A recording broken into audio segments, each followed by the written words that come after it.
Hello, എല്ലാവരും ഓടി വായോ, നമുക്കൊരു ക്യാരറ്റ് ഷേക്ക് ഉണ്ടാക്കാം.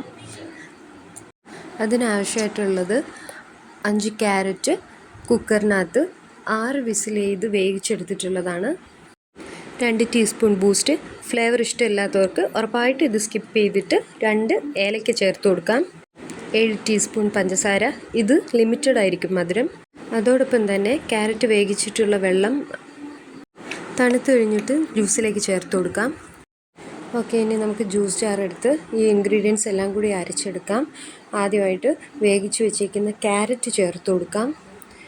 അതിനോടൊപ്പം തന്നെ നമുക്ക് പഞ്ചസാര ചേർത്ത് കൊടുക്കാം. കൂട്ടത്തിൽ ബൂസ്റ്റും കൂടി ചേർക്കാം. ഈ ടൈം വേണമെങ്കിൽ ഇതിഷ്ടമില്ലാത്തവർക്ക് ഏലക്ക ചേർക്കാം, ഞാൻ മുന്നേ പറഞ്ഞല്ലോ. അതിൻ്റെ കൂടെ ക്യാരറ്റ് വേവിച്ച ആ ജ്യൂസും കൂടി ചേർത്ത് അല്പമായിട്ട് ചേർത്ത് നന്നായിട്ട് ബ്ലെൻഡ് ചെയ്തെടുക്കാം.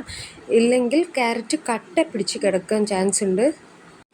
ബാക്കി ജ്യൂസും കൂടി ചേർത്ത് കൊടുക്കാം. ഇതിനകത്തേക്ക് ഒരു കൈപ്പിടി നിറയെ കപ്പലണ്ടിയും കൂടി ചേർത്ത് കൊടുത്ത് ഒരു 6 സെക്കൻഡ് ബ്ലെൻഡ് ചെയ്യുമ്പോഴേക്കും ജ്യൂസ് വേറൊരു ലെവലിലാവും.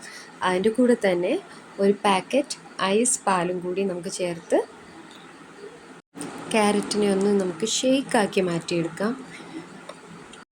മധുരത്തിനായിട്ടുള്ള പഞ്ചസാര വേണ്ടാത്തവർക്ക് പകരം തേൻ ചേർത്ത് കൊടുക്കാം. ഒരുപാട് വൈറ്റമിൻസ് ഉള്ള ഒരു വെജിറ്റബിളാണ്. കഴിക്കാത്തവർക്ക് ഈ രൂപത്തിലാക്കി കൊടുക്കാം.